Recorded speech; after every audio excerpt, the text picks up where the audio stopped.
हे बघा आपल्या वड्या खूप छान झाल्या। आज आपण चपातीची वडी बनवणार आहोत। त्याच्यासाठी आपण चण्याच्या पिठामध्ये टाकण्यासाठी हिरव्या मिरच्या घेतलेल्या आहेत, अद्रक घेतले, हे बघा अद्रकचे 2 तुकडे घेतलेत, लसूण घेतले, जिरं घेतले। हे सगळं आता वाटून घ्यायचंय आपल्याला। आज आपण चपातीच्या वडीसाठी लावायसाठी पीठ तयार करूया। एक वाटी बेसन घेतले मी 2 टेबलस्पून तांदळाचे पीठ घेतले। हे थोडासा हिंग टाकायचा, चवीनुसार मीठ टाकायचं, थोडीशी हळद, आपण हे वाटलेला मिरची पावडर, हिरवी मिरची, जिरं, लसूण आणि ते सगळं वाटलंय ना आपण, ते टाकायचं याच्यामध्ये। याच्यामध्ये तीळ टाकूया आपण, मी धुवून घेतले तीळ ते, आणि याच्यामध्ये कोथिंबीर टाकून घेऊया आपण, म्हणजे वडी छान होईल आपली। आता याला चांगलं मिक्स करून घ्यायचं पहिलं आपण।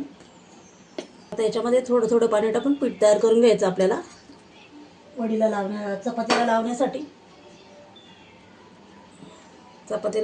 आपण हे पीठ तयार करून घेणार। आता थोडं थोडं पाणी टाकायचं, पीठ तयार करायचं आता याच्यामध्ये। जास्त पातळही नाही, जास्त घट्टही नाही।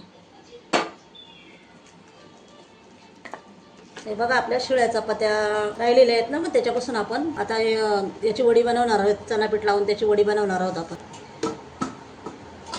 पहिले पीठ खलवले ना आपण, ते लावून घेऊ।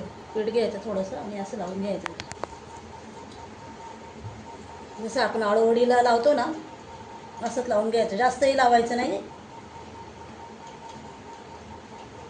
सगळीकडनं लावून घ्यायचं असं।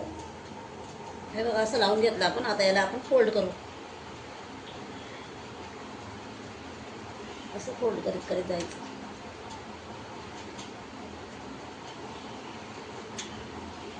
हे बघा असं फोल्ड करायचं। हे बघा आपल्या वड्या सगळ्या तयार झालेल्या आहेत।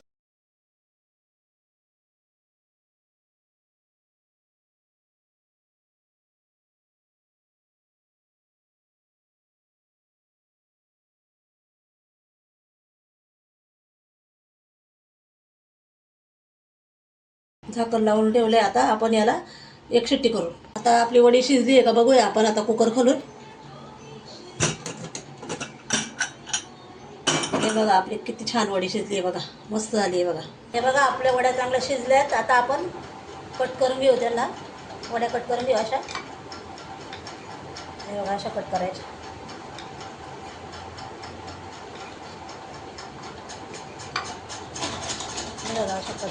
हे बघा अशा प्रकारे सगळ्या वड्या कट करून घ्यायच्या आपण। हे बघा आता आपण पॅन तापायला ठेवलं, त्याच्यामध्ये तेल टाकले। आता आपण वड्या टाकून घेऊया।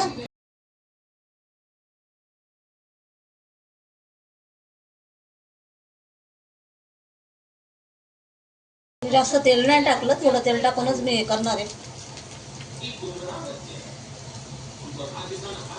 हे बघा अशा पलटी करून घेऊया वड्या आपण। हे बघा अशा पलटी करायच्या, छान सगळ्या मस्त करून घ्यायच्या। हे बघा आपल्या वड्या खूप छान झाल्या, अशा चांगल्या तळून घ्यायच्या।